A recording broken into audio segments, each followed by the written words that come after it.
Nada nos separará do amor de Cristo.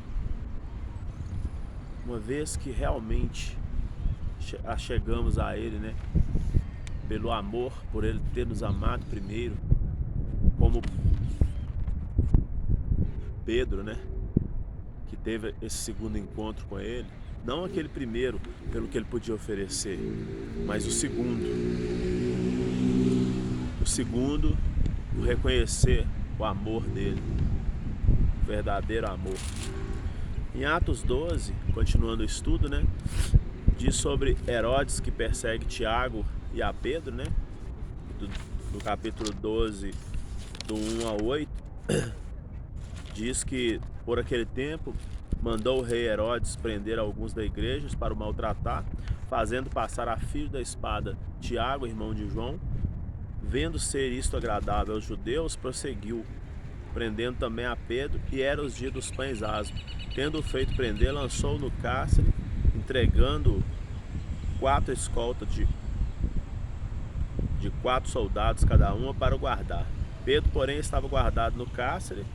Havia oração incessante, né, da igreja a Deus por ele.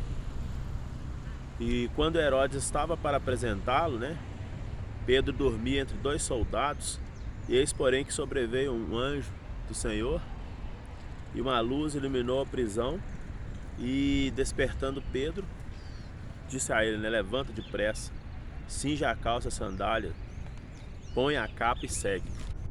Agora tem a descrição de Pedro, livre da prisão, em Atos 12, de 9 a 19, que diz então que saindo seguiam, não sabendo que era real.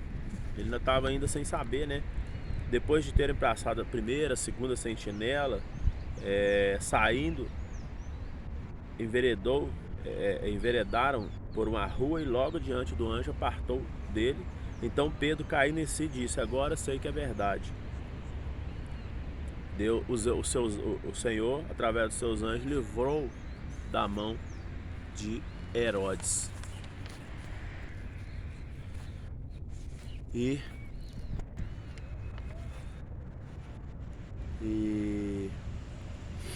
considerando ele, né, a sua situação, resolveu ir a Maria, mãe de João, e cognominado Marcos, onde muitas pessoas estavam congregadas e oravam.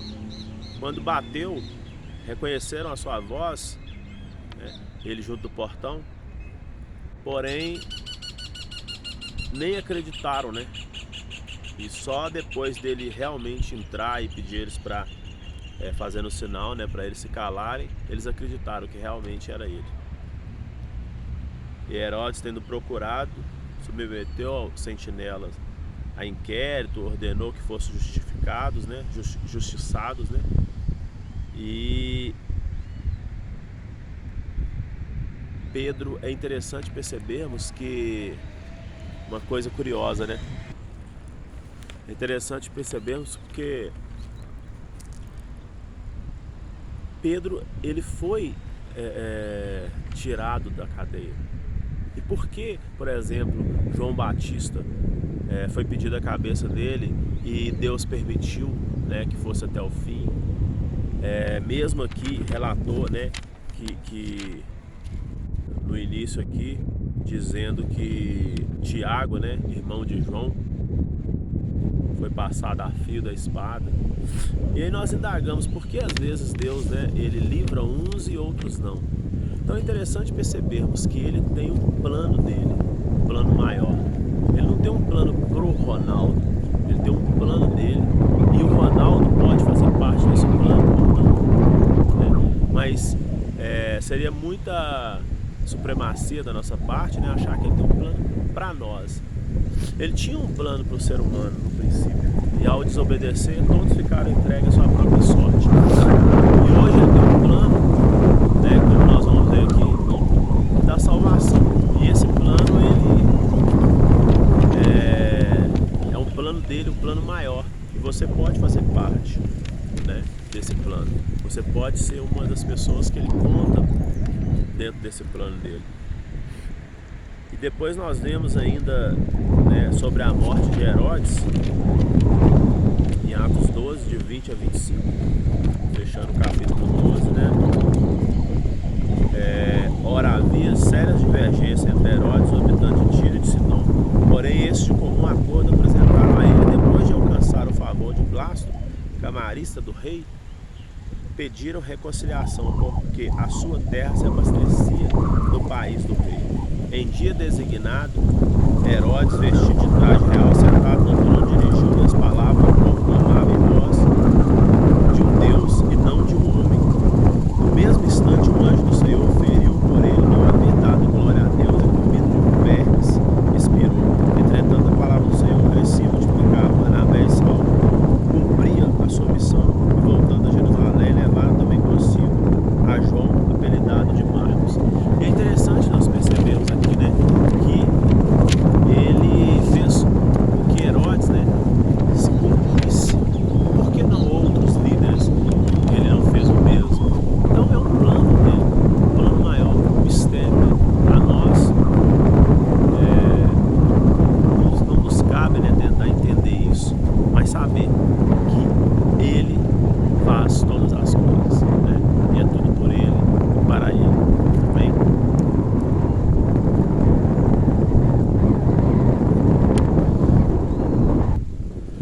E dando sequência aqui agora ao capítulo 13, né? Nós temos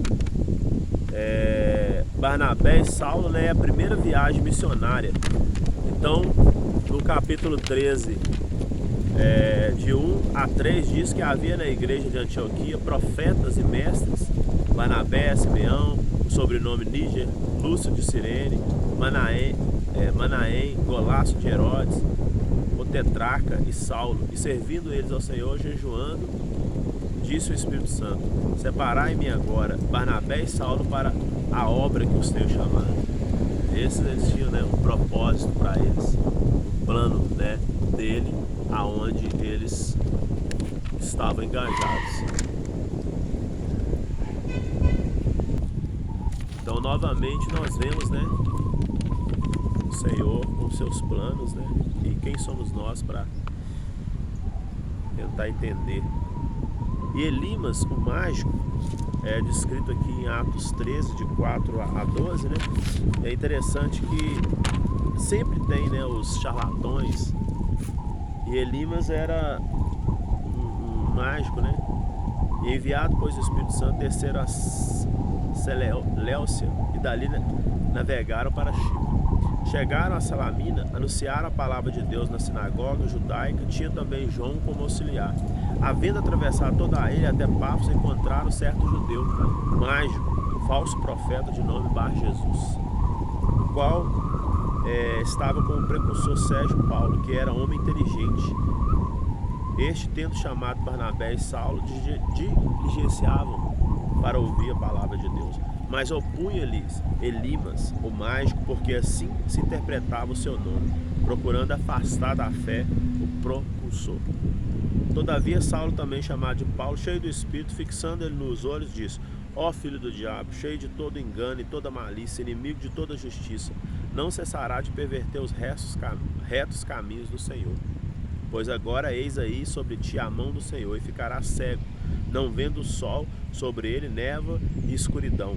E andando a roda procurava quem o guiasse pela mão. Então o precursor, vendo o que sucedera, o procônsul, né, vendo o que sucedera, creu, maravilhando com as doutrinas do Senhor.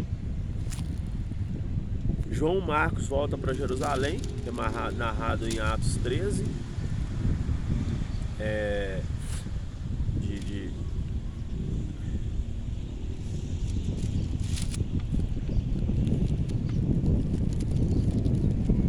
13 a 15, né? E agora nós temos os testemunhos de Paulo, né, em Antioquia, que é muito interessante, de Atos 13,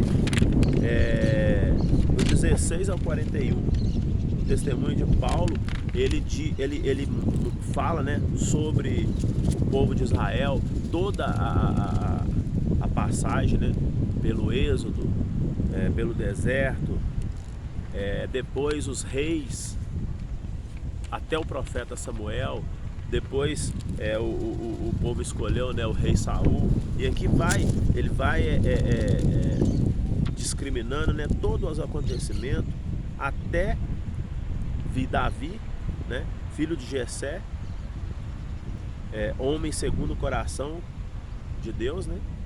E da descendência deste trouxe Deus a Israel o Salvador, que é Jesus, que era uma promessa, né? Havendo João primeiro pregado a todo o povo, né, sobre o batismo e o arrependimento, mas ao completar sua carreira dizia: não sou quem supondes, mas por mim vem aquele de cujo pés não sou digno de atar essa casa. E aí ele vai narrando aqui, né, todo esse cumprimento, inclusive Jesus depois, né, levado ao madeiro, sendo crucificado e ressuscitado. Inclusive ele cita, né, um salmo onde diz: tu és meu filho, eu hoje te gerei. E que Deus o ressuscitou dentre os mortos, né, para que jamais voltasse a corrupção desta maneira, porque Davi viu, né, a corrupção que se seguiu depois dele.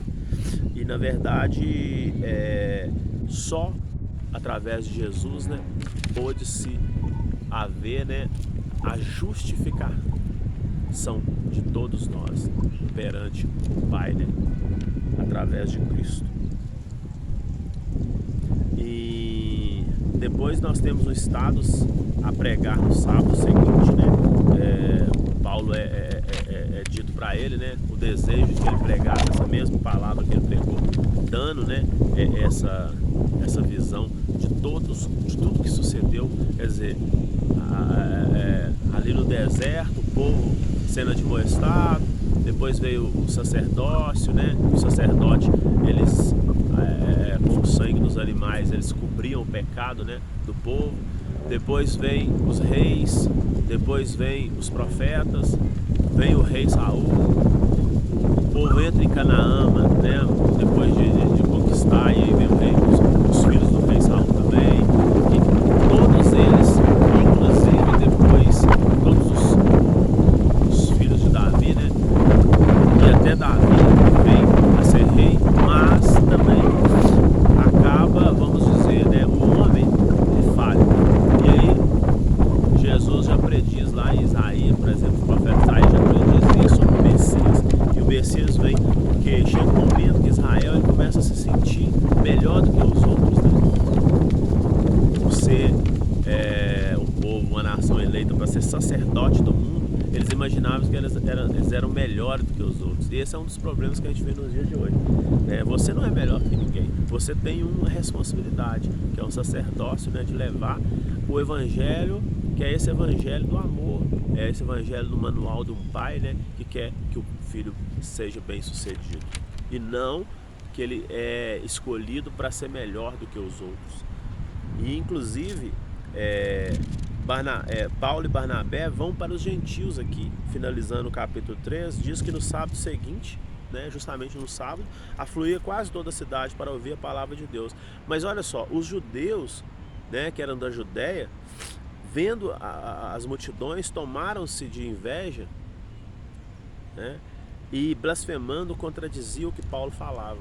Então Paulo e Barnabé, falando ousadamente, disseram: cumpria que a vós outros em primeiro lugar fosse pregada a palavra de Deus, mas posto que rejeitais e a vós mesmo vos julgais indignos da vida eterna, eis aí que nós volvemos para os gentios, porque o Senhor assim determinou: eu te constituí para a luz dos gentios, a fim de que sejas para a salvação até os confins da terra. E os gentios, ouvindo isso, regozijaram, né? Mas os judeus instigaram as mulheres piedosamente de alta posição, e os principais da cidade levantaram perseguição contra Paulo e Barnabé, expulsando-os do seu território. Então nós vemos aqui que, inclusive no final termina falando que os discípulos, porém, transbordavam de alegria do Espírito Santo. Deus, né, ele veio para todos. Ele mandou o seu Filho, né, para justificar-nos perante ele, e morresse na cruz, e com o seu sangue ele lavasse os nossos pecados, ou seja, ele tratasse o pecado na raiz, e não simplesmente colocando o sangue, né, dos animais sobre o pecado, escondendo ali. E ele faz isso para que nós fôssemos dignos, né? Que nós somos resgatados de nós mesmos. E uma vez que desobedecemos e ficarmos entregues à nossa própria sorte, que todos nós tivéssemos acesso quando o véu é rasgado ali, né? Quando ele morre, e todos têm acesso ao Pai. Porém, alguns, né, acham que só alguns têm esse privilégio. E aqui mostra que ele veio para todos. Amém? Sem exceção. Basta você acreditar, né, e confiar. E acreditar e aceitar Ele é saber que você não é merecedor, mas através do seu Filho, né, você passou a ser digno. E a graça pode te alcançar. Amém?